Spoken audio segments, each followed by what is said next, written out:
Welcome to our Claude Fable 5 Tips and Common Mistakes tutorial.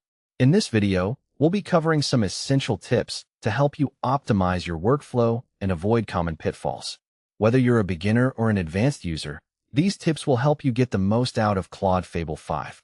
We'll be discussing topics such as workflow optimization, troubleshooting, and best practices. By the end of this tutorial, you'll be well on your way to becoming a Claude Fable 5 expert. When working with Claude Fable 5, it's essential to use clear and concise prompts. This will help the AI understand what you're trying to achieve and provide more accurate results. A good prompt should be specific, well-defined, and free of ambiguity. Let's take a look at an example of a well-crafted prompt. One of the most common mistakes people make when using Claude Fable 5 is using vague or open-ended prompts.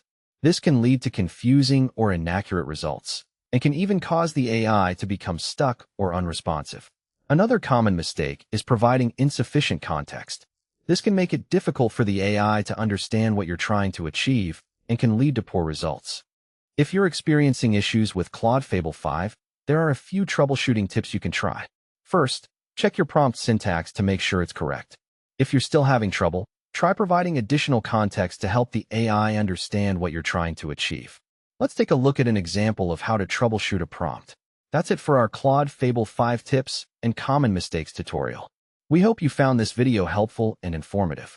Remember, practice makes perfect, so be sure to experiment with different prompts and techniques to get the most out of Claude Fable 5. Don't be afraid to try new things and make mistakes. It's all part of the learning process.